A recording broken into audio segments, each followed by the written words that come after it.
Okay, so hello बच्चों, this is Abhishek sir from Modi Commerce Academy and here we begin with another video for your board exam preparation। देखिए OCM का section D का हमारा section continue था, जिसके अंदर मैं already 4 video के अंदर 16 क्वेश्चन को डिस्कस कर चुका हूं।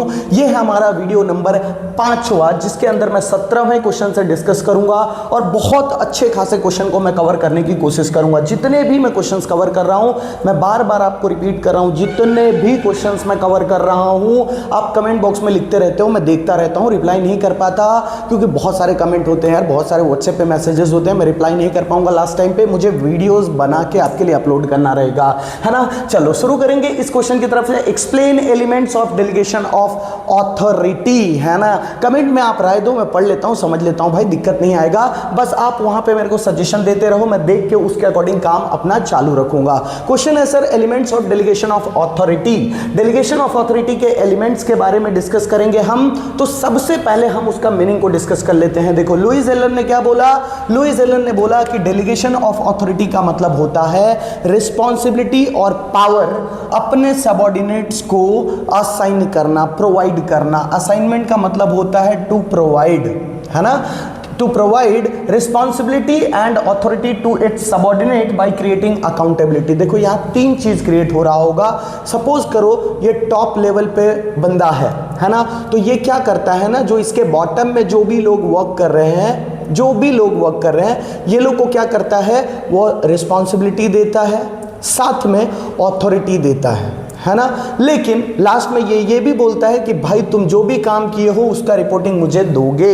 इसको बोलते हैं अकाउंटेबिलिटी, जवाबदारी, ठीक है। तो ये 3 प्रोसेस रहता है डेलीगेशन ऑफ ऑथोरिटी में और ये तीनों एलिमेंट को हम अच्छी तरीके से डिस्कस करने वाले हैं। आपके 3 मार्क के ये क्वेश्चन बनते हैं। चलिए शुरू करेंगे पहले क्वेश्चन के साथ। Entrustment of responsibility, that means responsibility provide करना, है ना। देखो रिस्पॉन्सिबिलिटी मीन्स सबके, जब जो भी पॉइंट आप करोगे ना, सबसे पहले आप मीनिंग ही लिखोगे। देखो रिस्पॉन्सिबिलिटी मीन्स वर्क और duty assigned provided to a subordinate, है ना। रिस्पॉन्सिबिलिटी का मतलब होता है काम करने को देना, किसको, सबऑर्डिनेट्स को। इसी चीज को हम बोलते हैं रिस्पॉन्सिबिलिटी, जिम्मेदारी। आगे बढ़ेंगे। The superior gives a specific task to complete. इसमें क्या देखने को मिलता है, जो सुपीरियर होता है कंपनी का, वो सबऑर्डिनेट को कोई काम कंप्लीट करने को देता है। तो 2 लाइन बहुत मस्त बना और तीसरे लाइन में भी मस्त बन जाएगा, क्योंकि यहां पे क्या देखने को मिल रहा है, सुपीरियर और सबऑर्डिनेट के बीच में एक रिलेशन क्रिएट हो रहा है। सुपीरियर और सबऑर्डिनेट के बीच में एक रिलेशन क्रिएट हो रहा है। देखो it create relationship between superior and subordinate. Answer बनाने का कला आना चाहिए भाई, बाकी एग्जाम में आपको मार्क्स जबरदस्त मिलेंगे। Assignment of responsibilities flows from top to bottom, from top to bottom level. Responsibility किस तरीके से जा रहा था, उसका फ्लो किस तरीके से था, टॉप लेवल से आ रहा था बॉटम लेवल की तरफ। For example manager of the company tell an employee to prepare a report. ऊपर का जो टॉप लेवल पे वर्क कर रहा है मैनेजर, उसने अपने नीचे वर्क कर रहे हैं एम्प्लॉय को ऑर्डर दिया कि भाई रिपोर्ट तैयार करो। बताओ ये चीज क्या कहला गया, रिस्पॉन्सिबिलिटी। ध्यान रखना, रिस्पॉन्सिबिलिटी किसको दिया जाता है, सबऑर्डिनेट को। किसके थ्रू दिया जाता है, सुपीरियर के थ्रू। और ये दोनों के बीच में एक रिलेशन क्रिएट करता है और इसका जो फ्लो होता है top level to bottom level होता है। बढ़ेंगे अगले पॉइंट की तरफ। कन्फर्मेंट ऑफ ऑथोरिटी, ऑथोरिटी देना। सर क्या मैं ऐसा बोलूं, सपोज करो कोई एक क्लास है जिसमें मैं एक टीचर हूं, है ना। मैंने किसी बच्चे को बोला कि भाई तुम्हारी जिम्मेदारी है कि तुम क्लास को आवाज करने नहीं दोगे, है ना। तो मैंने उसको क्या दे दिया, रिस्पॉन्सिबिलिटी। लेकिन रिस्पॉन्सिबिलिटी ऐसे काम नहीं करता सर, रिस्पॉन्सिबिलिटी के साथ मुझे साथ में क्या देना पड़ता है, ऑथोरिटी देना पड़ता है, कुछ उसको पावर देना पड़ेगा ताकि बच्चे उसकी बात सुने। देखो authority means power to take decision and give orders, है ना। ऑथोरिटी का मतलब होता है पावर, डिसीजन लेने का पावर होना एंड ऑर्डर देने का पावर होना, ये सारी चीज ऑथोरिटी में आ जाती है। इन शॉर्ट बोले तो ऑथोरिटी का मतलब होता है पावर, है ना। When work is given power must also be given to complete it. क्यों भाई, क्योंकि ये दोनों ही एक सिक्के के पहलू है ना।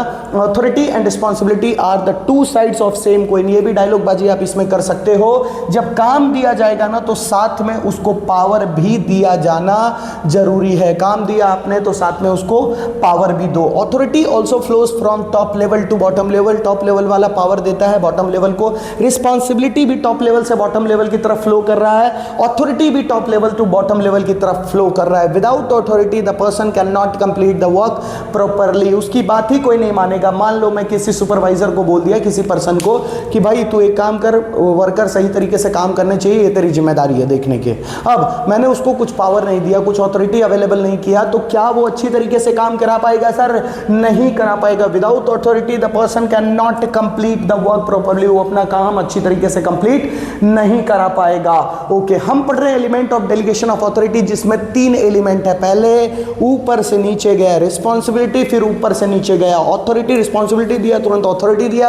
अब तीसरा काम होता है अकाउंटेबिलिटी। अब ये लोग फंसेंगे। अब देखो, मान लो काम हो गया, काम मैंने दे दिया था तुमको, लास्ट में जवाब देने का काम तुम्हारा रहता है टॉप लेवल को, सबऑर्डिनेट जवाब देता है टॉप लेवल को। देखो, accountability means answerability for the work done. जो भी काम दिया गया था आपको, वो काम करके आपको जवाब देना पड़ेगा टॉप लेवल वालों को, इसी को बोलते हैं हम अकाउंटेबिलिटी, जवाबदेही।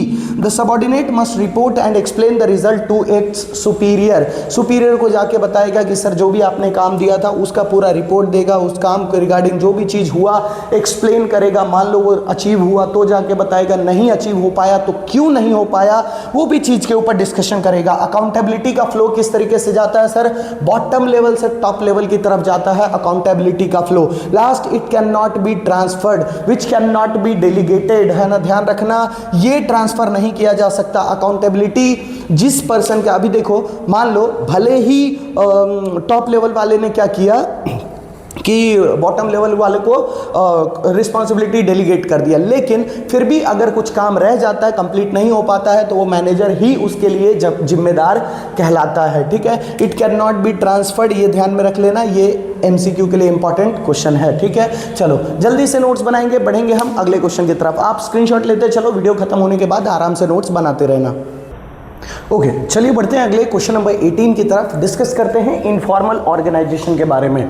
देखो, कोई भी कंपनी वर्क करती है ना, तो वो कंपनी में 2 तरीके का ऑर्गेनाइजेशन क्रिएट होता है। एक होता है फॉर्मल ऑर्गेनाइजेशन, जो कि रूल्स एंड रेगुलेशन के बेस पे काम होता है वहां पे, और एक होता है इनफॉर्मल ऑर्गेनाइजेशन। इनफॉर्मल ऑर्गेनाइजेशन आपको मैं बता दूं, आप एक स्टूडेंट हो, आप स्कूल में जाते हो पढ़ाई करने, तो टीचर्स के साथ जो रिलेशन होता है वो आपका फॉर्मल तरीके का ऑर्गेनाइजेशन क्रिएट करता है।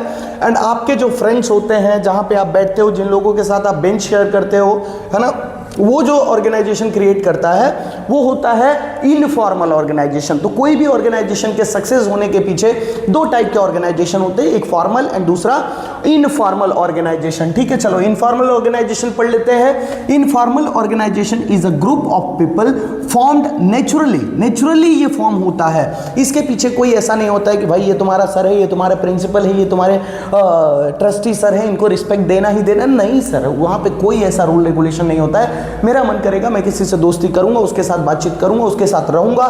तो ये देखो, informal organization is a group of people, एक ग्रुप क्रिएट होता है, नेचुरली फॉर्म होता है within an organization due to personal relationship, feeling and friendship, है ना। ये सारी चीजों के कारण जब कोई एक ग्रुप तैयार होता है, इसी को हम बोलते हैं इनफॉर्मल ऑर्गेनाइजेशन। उसी तरीके से कंपनी में भी देखने को मिलता है ये चीजें। चलो शुरू करते हैं। सबसे पहला पॉइंट, इनफॉर्मल स्ट्रक्चर। टोटल मैंने 6 पॉइंट को कवर किया है, 3 मार्क का क्वेश्चन है। इंट्रो के साथ 6 पॉइंट को लिखना अच्छी तरीके से, 2-2 लाइन करके पूरा मार्क्स मिलेगा। चलो, informal structure, this type of structure is informal and it develop from inter relationship, है ना। हमारा अंदर की बातें, मेरी चीजें तुम्हारी चीजें मिल गई, मेरी फीलिंग तुम्हारी फीलिंग मिल गई, मेरे जो आदत है तुम्हारे आदतों से मिल गया, बस हम बना लिए, है ना। तो ये जो होता है स्ट्रक्चर इनफॉर्मल होता है। This kind of structure is naturally formed when the employees working together. जब कुछ एम्प्लॉइज कंपनी में वर्क करते हैं तो उनके बीच में ऑटोमेटिकली अपने आप एक ग्रुप तैयार हो जाता है, और इसीलिए इसको कौन सा टाइप का स्ट्रक्चर बोला गया? Informal structure. Rules and regulation based पे नहीं स्ट्रक्चर तैयार किया जाता है। दूसरा पॉइंट है बेस्ड ऑन ह्यूमन रिलेशन। चलो, पहला एरो बनाने में बहुत मजेदार लगता है सर, सबके पहले पॉइंट पढ़ोगे ना, एक लाइन तो आपका बना बनाया मिल जाएगा। देखो, this kind of structure is based on human relation. ये जो स्ट्रक्चर बनता है वो पूरा का पूरा बेस्ड होता है ह्यूमन रिलेशंस पे। ह्यूमन रिलेशन कैसा? तो भाई similar kind of feeling, hobbies, habits, ये सारी चीजों का बहुत इंपॉर्टेंट रोल होता है इनफॉर्मल स्ट्रक्चर क्रिएट होने में। जैसे मान लो मैं एक टीचर हूं, तो बहुत सारे ऐसे टीचर होंगे जो मेरे फ्रेंड होंगे, है ना, हमारे ग्रुप्स होंगे, ठीक है। उसी तरीके से आप एक स्टूडेंट हो तो आप में भी कई सारे ऐसे फ्रेंड होंगे जो स्टूडेंट होंगे। तो ये कैसा होता है ना, same kind of feeling, hobbies, habits, ये सारी चीज़ों पे डिपेंड करता है इनफॉर्मल ऑर्गेनाइजेशन। ओके, तीसरा पॉइंट एवर चेंजिंग। अब मैं आपको एक बात बता देता हूँ सर, जब मैं बच्चा था तो मेरा फ्रेंड कोई और था, है ना। जब मैं किसी और लाइन में एंट्री मारा, जैसे आप किसी स्कूल में पढ़ रहे हो, है ना, 10th तक आप किसी स्कूल में पढ़े तो वहाँ पे आपके ग्रुप कुछ और बच्चों के साथ रहे होंगे, है ना। लेकिन जैसे ही आपने स्कूल चेंज किया तो वहाँ कुछ नए फ्रेंड मिले, एंड नए फ्रेंड मिलने के बाद आपने एक नया ग्रुप तैयार कर लिया और उनके पास कोई और बच्चा आया, है ना, तो उनका एक नया ग्रुप तैयार हो गया। तो ये कैसा होता है ना, एवर चेंजिंग होता है ना, सिचुएशन के साथ चेंज होता रहता है, ये फिक्स नहीं होता। देखो, the informal structure is ever changing. आज तुम मेरे दोस्त हो, आज तुम मेरे ग्रुप में हो, कल को तुम मेरे ग्रुप में नहीं रह सकते हो। When an employee leaves one group and join another group, the new informal structure is created. कभी कभी ऐसा कंपनी में देखने को मिलता है कि भाई 3-4 लोग, 5 लोग का एक ग्रुप था, लेकिन बाद में वो 5 लोग का ग्रुप चेंज हो गया, 5 लोग अलग अलग ग्रुप में इन्वॉल्व हो गए। तो इसमें कैसा होता है ना कि एक एम्प्लॉय ग्रुप को लीव करके किसी दूसरे ग्रुप में जाके वहां पे एक नया इनफॉर्मल स्ट्रक्चर तैयार कर देता है, तो इसको आ गया एवर चेंजिंग। अगला point universal. Informal organization universal है सर। अगर आपकी मम्मी घर पे है, वहां पे उनके कुछ दोस्त आके बैठते होंगे, उनका एक ग्रुप होगा। आपके पापा कंपनी में जाके काम करते हैं तो वहां सिर्फ उनके साथ फॉर्मल तरीके से काम करने वाले लोग नहीं होंगे, कई सारे इनफॉर्मल तरीके से रहने वाले लोग होंगे, है ना। आप जिस स्कूल में जाते हो वहां पे आपके पास इनफॉर्मल तरीके से बातचीत करने वाले, रहने वाले लोग होंगे, है ना। तो ये चीज है ना, यूनिवर्सल होता है, दैट मीन्स एग्जिस्ट एवरीवेयर। ये हर जगह आपको इसका एग्जिस्टेंस देखने को मिलेगा। It is not only found in business but it can be seen in all human activities. जहां पे भी लोग रह रहे हैं, एक साथ मिलकर काम कर रहे हैं, वहां सारी जगह आपको ये देखने को मिलेगा। Next point is informal communication. यही तो सबसे बड़ा पॉइंट है सर। इनफॉर्मल ऑर्गेनाइजेशन है, इनफॉर्मल कम्युनिकेशन ना हो, हमारे बीच में दोस्ती है, प्यार मोहब्बत है, हम उल्टा पुल्टा बात ना करें, पॉसिबल ही नहीं है ना। हम खुद को ईमेल तो नहीं लिखेंगे हेलो डियर सर, कभी तुम्हारे दोस्त को लिखे हो hello dear sir your respectfully, ऐसा ऐसा करके योर ट्रिवली लिखते हो क्या? ऐसा नहीं, वहां पे एकदम इनफॉर्मल कम्युनिकेशन चलता है। इनफॉर्मल कम्युनिकेशन का मतलब जो बिल्कुल इनफॉर्मल तरीके से किया जाता है, without based on rules and regulation. कोई भी उसका रूल्स रेगुलेशन से बेस्ड नहीं होता है, उसको हम बोलते हैं informal communication. This type of communication is very fast. ये ज्यादातर ओरल तरीके से किया जाता है। फॉर्मल कम्युनिकेशन रिटन तरीके से किया जाता है, वो रिटन ज्यादा फेवरेबल होता है।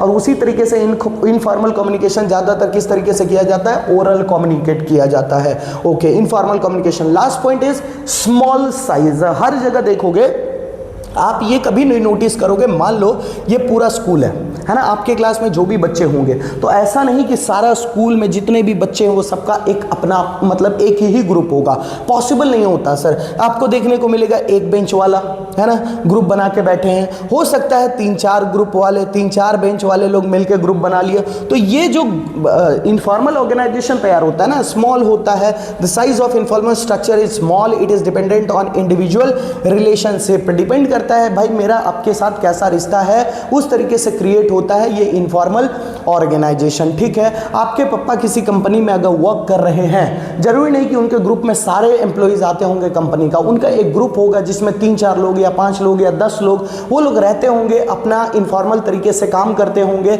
है ना। तो ये था हमारा कैरेक्टरिस्टिक्स ऑफ इनफॉर्मल ऑर्गेनाइजेशन, जो कि बेस्ड है हमारे ह्यूमन फीलिंग्स से, फ्रेंडशिप पे। ठीक है, चलो नोट्स लो, समझो, याद करो, बढ़ते हैं हम अगले क्वेश्चन की तरफ। ओके, सो बच्चों बढ़ेंगे अगले क्वेश्चन की तरफ। देखिए लिखा है explain factors affecting working capital.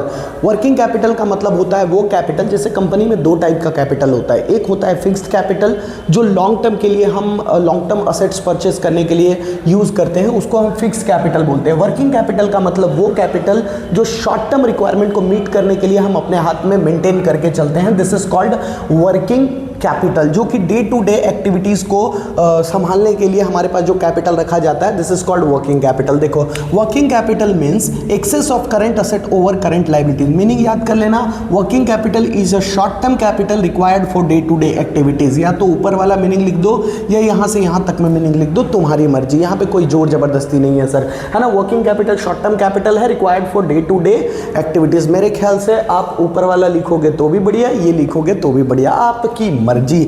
बढ़ेंगे sir factors affecting working capital. कौन से ऐसे फैक्टर्स हैं, कौन सी ऐसी चीजें हैं जिसके ऊपर डिपेंड करता है कंपनी का वर्किंग कैपिटल। देखो सबसे पहले दिया type and nature of business. यहां पे देखो बोला गया कि need of working capital is dependent on type and nature of business. कैसे टाइप का बिजनेस है उस पे डिपेंड करता है कि कंपनी को कितना वर्किंग कैपिटल मेंटेन करना पड़ेगा। जैसे trading business needs more working capital as it involve large stock, credit sales etcetera. देखो अगर सपोज करो मैं एक टीचर हूं, मैं एक सर्विस सेक्टर चला रहा हूं, है ना, मैं इंस्टीट्यूशन चलाता हूं, मेरा सर्विस सेक्टर है, मैं सर्विस प्रोवाइड करता हूं, लेकिन कहीं यहीं पे इतना ही टर्नओवर करने वाली एक कंपनी भी चल सकती है। तो यहां पे ये देखने को मिलेगा ना, मेरे को कम पैसे की रिक्वायरमेंट होगी as a working capital day to day activity चलाने के लिए, लेकिन यही अगर कोई कंपनी चला रहा है तो वो पर्सन को हाई वर्किंग कैपिटल मेंटेन करके चलना पड़ेगा। ट्रेडिंग बिजनेस में ज्यादा वर्किंग कैपिटल मेंटेन करना पड़ता है, सर्विस बिजनेस में कम वर्किंग कैपिटल मेंटेन करेंगे तो चलेगा। डिपेंड करता है दूसरा साइज ऑफ बिजनेस पे। वर्किंग कैपिटल, हम नीड ऑफ वर्किंग कैपिटल समझ रहे हैं सर। देखो smaller size require less working capital, larger size of business require more working capital. बस सिंपल सा कॉन्सेप्ट है, बस आपको यही बताना है कि वर्किंग कैपिटल किन किन चीजों पे डिपेंड करता है। तो सबसे पहले हमने देखा टाइप ऑफ बिजनेस पे, दूसरा साइज ऑफ बिजनेस पे, तीसरा प्रोडक्शन साइकिल। अब समझो ध्यान से, अभी कुछ कंपनीज क्या होती है, ऐसे प्रोडक्ट बनाते हैं जिसका प्रोडक्शन साइकिल बहुत लंबा होता है। लंबा मतलब प्रोडक्ट बनाने में 6 महीना 8 महीना चला जाता है। तो समझो कंपनी अगर कोई रॉ मटेरियल खरीदी तो उसको फिनिश गुड्स में पहुंचाने में उसको 6 मंथ का टाइम लग रहा है। मतलब समझो ये 6 महीना संभालने के लिए बिजनेसमैन के पास पैसा होना चाहिए, क्योंकि यहां बीच में पैसा, वो सामान तो बना रहा है, अभी बनेगा तब बिकेगा। लेकिन कुछ ऐसी कंपनीज होती है जो रॉ मटेरियल खरीदती है, रॉ मटेरियल खरीद के फिनिश गुड्स बनाने में शायद 1 दिन भी नहीं लगता, है ना, 1 घंटे में बन जाता है, 1 दिन में बन जाता है। तो इसको तुरंत पैसा आ जाएगा, सामान आज बनाया मार्केट में बिकेगा, कल पैसा आ जाएगा। तो देखो production cycle means important question है, 2 मार्क के लिए भी आपसे पूछा जाता है, what do you mean by production cycle, mark करके रख लेना। Production cycle means time period between the purchase of raw material, मतलब रॉ मटेरियल जो हमने परचेज किया उसके बीच का gap, and manufacturing finish goods में कन्वर्ट होने तक के बीच का गैप को ही हम क्या बोलते हैं, प्रोडक्शन साइकिल। रॉ मटेरियल खरीद लिया हमने, अब यहां पे जाके फिनिश गुड्स बना, तो ये जो बीच का टाइम गैप है इसी को हम प्रोडक्शन साइकिल बोलते हैं, ठीक है। अभी मान लो as the production cycle is longer, बहुत लंबा पीरियड में मेरा काम चलता है। जैसे आज मैं रॉ मटेरियल खरीदा हूं और इसको फिनिश गुड्स कन्वर्ट करने में बहुत ज्यादा लंबा टाइम जाने वाला है, तो the need of working capital is more, and if the production cycle is short the need of working capital is less. ठीक है, मेरा अगर प्रोडक्शन साइकिल कम है तो मेरा वर्किंग कैपिटल भी कम लगेगा, वाइस वर्सा, मतलब इसका जस्ट उल्टा। ओके, आगे बढ़ेंगे। क्रेडिट पॉलिसी, कुछ कंपनीज क्या होते हैं, क्रेडिट पे ही सामान बेचते हैं, है ना, उनका क्रेडिट बेस्ड ही सेल पॉलिसी होता है। तो ऐसे कंपनीज को ज्यादा वर्किंग कैपिटल मेंटेन करके चलना पड़ता है। रीजन इज कि सामान तो बिक गया उनका, लेकिन उनके हाथ में पैसा नहीं आने वाला है, तो वो इन चीजों को ध्यान में रख के चलते हैं कि भाई हमको अपना पैसा कंपनी को चलाने के लिए लेके चलना पड़ेगा। देखो, the need of working capital is less if the sale policy is on cash basis. अगर भाई मैं बेच रहा हूं, मुझे पैसा मिल जा रहा है, तो मुझे दिक्कत की बात ही नहीं होगी, मुझे वर्किंग कैपिटल मेंटेन करना नहीं था। लेकिन अगर मेरा क्रेडिट सेल्स पॉलिसी मेरी कंपनी फॉलो करती है, तो ऐसे केस में मेरे को ज्यादा से ज्यादा वर्किंग कैपिटल मेंटेन करके चलना पड़ेगा मेरे पास। Last point, types of demand and production policy. अब समझो 2 टाइप के डिमांड यहां बताए गए हैं, एक सीजनल डिमांड, एक रेगुलर डिमांड। कुछ कंपनीज ऐसे होते हैं जो रेगुलर डिमांड प्रोडक्ट बेचते हैं, जैसे भाई टूथब्रश हो गया, है ना, टूथपेस्ट हो गया। तो ये सारी चीजें कैसा है ना, सीजन, वो रेगुलर डिमांड गुड्स है। बट सीजनल डिमांड कैसे हो गया, जैसे रेनकोट हो गया, है ना, छतरी हो गया, अम्ब्रेला हो गया, तो ये सारी चीजें सीजनल डिमांड गुड्स है। तो ऐसी कंपनीज जो सीजनल डिमांड गुड्स बनाती है उनको ज़्यादा वर्किंग कैपिटल मेंटेन करके चलना पड़ता है। रीज़न आपको समझ में आ गया होगा। कोई ठंडी में तो छतरी खरीदेगा नहीं, तो वो उस टाइम पे जो कंपनी को चलाने के लिए पैसे की जरूरत पड़ेगी तो कंपनी को मेंटेन करके चलना पड़ता है। तो seasonal demand goods company require more working capital and regular demand goods companies require less working capital. क्योंकि रेगुलर डिमांड गुड्स हो रहा है ना, मार्केट में रेगुलर डिमांड चल रहा है, बेचेंगे पैसा आता रहेगा। लेकिन इसमें सीजन वाइज ही पैसा हमारे हाथ में आने वाला है, तो यहां पे हमको मोर वर्किंग कैपिटल मेंटेन करके चलना पड़ता है। 5 पॉइंट को अच्छी तरीके से विद इंट्रो लिख लेना, अच्छी तरीके से समझ लेना। एक और क्वेश्चन हम कर लेते हैं, ट्रेनिंग एंड डेवलपमेंट के डिफरेंस बिटवीन। एक काम करते हैं, ट्रेनिंग एंड डेवलपमेंट का डिफरेंस बिटवीन है ना, मैंने आपको कवर करा के दिया है सेक्शन सी में, उसमें भी मैंने 4 से 5 पॉइंट डिस्कस किया था, तो वह आप कंप्लीट कर लेना वहां से, है ना। वो ज़्यादा टफ नहीं है, तो उसके लिए फालतू का अपन टाइम नहीं देने वाले, ठीक है। यहाँ पे रखते हैं हम 19 क्वेश्चन को हमने कवर किया, अच्छी तरीके से कंप्लीट कर लो। सर इकोनॉमिक्स का टाइम आने वाला है 22 तारीख से, आपका वीडियो पूरा इकोनॉमिक डेडिकेटेड होने वाला है। 22, 23, 24, 25 है ना, ये 4 दिन पूरा सेक्शन डी बचा, सेक्शन सी बचा, सेक्शन ई बचा, जो भी बचा कुचा है सब 4 दिन में निपटा के खत्म कर दूंगा। एमसीक्यूज बचा है ना, सब कुछ। अभी फिलहाल ध्यान देंगे ओसीएम पे। ओसीएम का वीडियो ये कंप्लीट करो, अच्छे से नोट्स बनाओ। वीडियो के लास्ट में कमेंट जरूर करना, लाइक जरूर कर देना, वीडियो को बताना जरूर कि वीडियो आपको कैसा लग रहा है, समझ में आ रहा है, चीज़ें नहीं समझ में आ रहा है आपको, ठीक है। सब कुछ बताना मुझे, मैं कमेंट का रिप्लाई नहीं दे पाता बट कमेंट पढ़ता जरूर हूँ, है ना। तो अपना सजेशन भी वहाँ पे दे सकते हो। मिलेंगे अगले वीडियो में, तब तक के लिए बाय बाय।